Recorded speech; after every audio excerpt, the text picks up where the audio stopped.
السلام علیکم ناظرین محترم دوستو، حضرت ابراہیم علیہ السلام اللہ کے برگزیدہ نبی اور پیغمبر ہے جن کو خلیل اللہ یعنی اللہ کا دوست کہا جاتا ہے۔ تقریباً 4000 سال قبل عراق میں پیدا ہوئے۔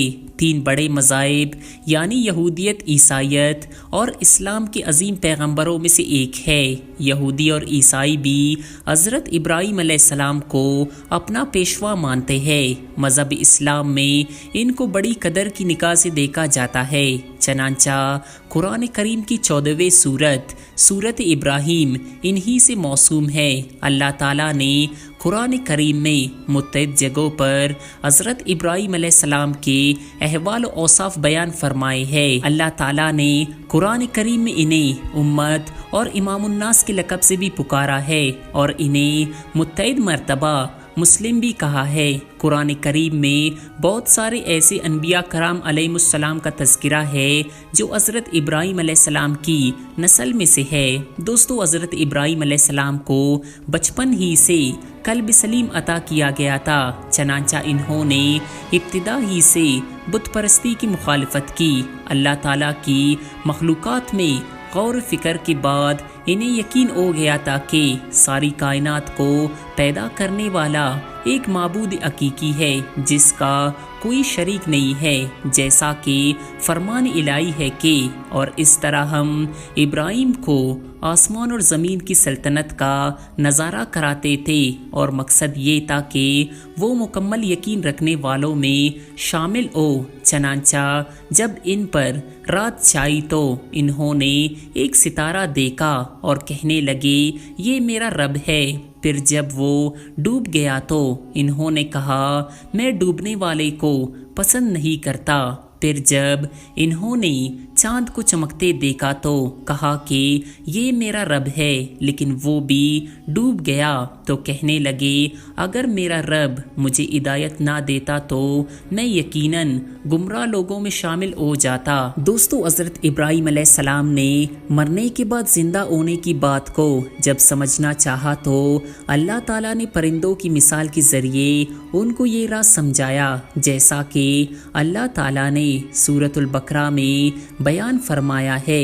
اور اس وقت کا تذکرہ سنو جب ابراہیم نے کہا تھا کہ اے میرے پروردگار مجھے دکھائیے کہ آپ مردوں کو کیسے زندہ کرتے ہیں۔ اللہ نے کہا کیا تمہیں یقین نہیں؟ کہنے لگے یقین کیوں نہ ہوتا، مگر یہ خواہش اس لیے کی ہے تاکہ میرے دل کو اطمینان حاصل ہو جائے۔ اللہ نے کہا اچھا تو 4 پرندے لو اور انہیں اپنے سے مانوس کر لو، پھر ان کو ذبح کر کے ان کا ایک حصہ ہر پہاڑی پر رکھ دو، پھر ان کو بلاؤ، وہ چاروں تمہارے پاس دوڑے چلے آئیں گے۔ دوستو، حضرت ابراہیم علیہ السلام کے والد ایک مذہبی پیشوا تھے، بت بنا کر بیچا کرتے تھے۔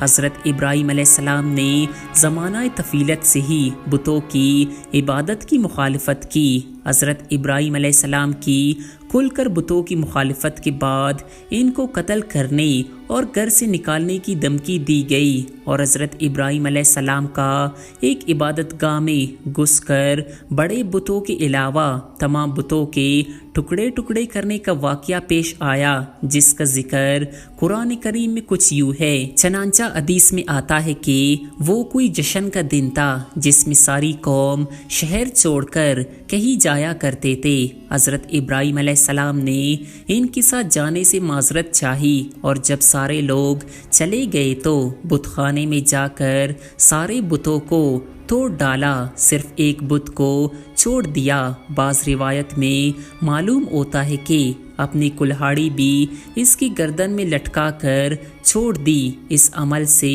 حضرت ابراہیم علیہ السلام کا مقصد یہ تھا کہ لوگ اپنی آنکھوں سے ان بتوں کی بے بسی کا منظر دیکھ سکے اور یہ سوچے جب بت خود اپنا دفاع نہیں کر سکتے تو وہ دوسروں کی کیا مدد کریں گے؟ اور پھر حضرت ابراہیم علیہ السلام کا نمرود کے ساتھ مناظرہ ہوا۔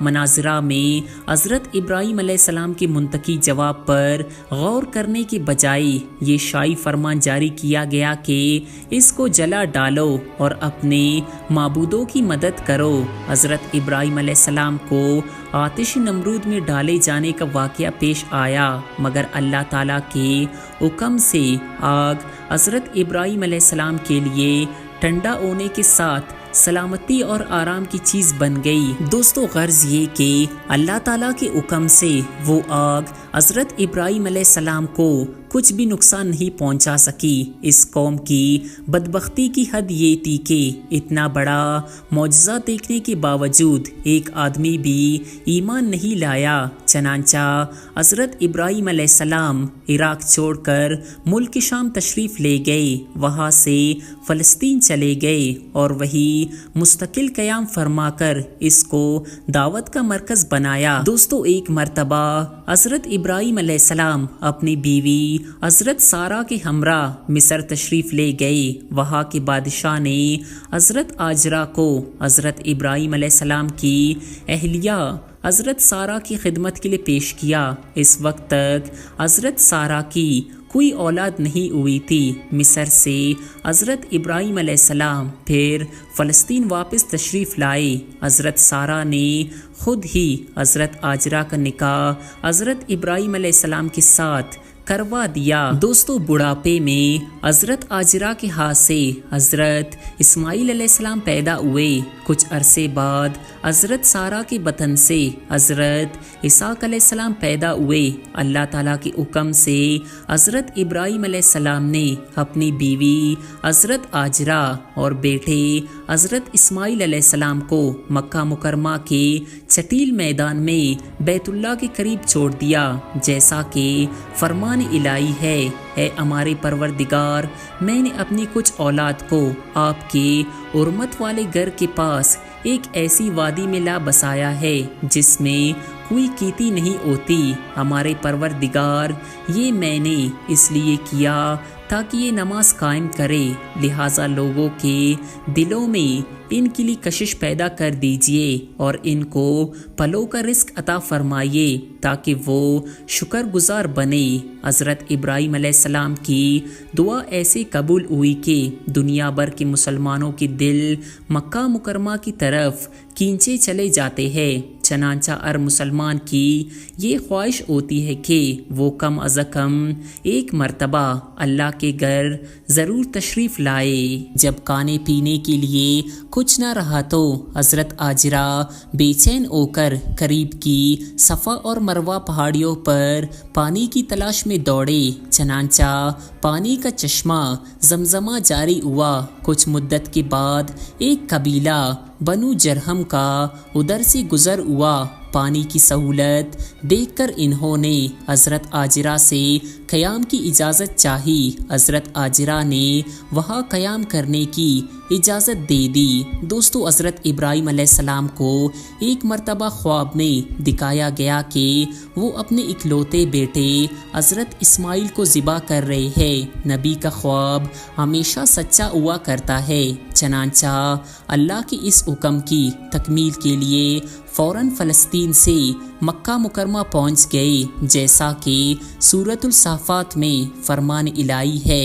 پھر جب وہ لڑکا ابراہیم کے ساتھ چلنے پھرنے کے قابل ہو گیا تو انہوں نے کہا: بیٹے، میں نے خواب میں دیکھا ہے کہ تمہیں ذبح کر رہا ہوں، اب سوچ کر بتاؤ تمہاری کیا رائے ہے؟ جب باپ نے بیٹے کو بتایا کہ اللہ تعالیٰ نے مجھے تمہیں ذبح کرنے کا حکم دیا ہے تو فرمان بردار بیٹے اسماعیل علیہ السلام کا جواب تھا: ابا جان، جو کچھ آپ کو حکم دیا جا رہا ہے اس کو کر ڈالیے، انشاءاللہ آپ مجھے صبر کرنے والوں میں پائیں گے۔ اور پھر اللہ تعالیٰ کی رضا کے لیے حضرت ابراہیم علیہ السلام نے تاریخ انسانی کا وہ عظیم کارنامہ انجام دیا جس کا مشاہدہ نہ اس سے پہلے کبھی زمین و آسمان نے کیا اور نہ اس کے بعد کریں گے۔ اپنے دل کے ٹکڑے کو منہ کے بل زمین پر لٹا دیا، چھری تیز کی، آنکھوں پر پٹی باندھی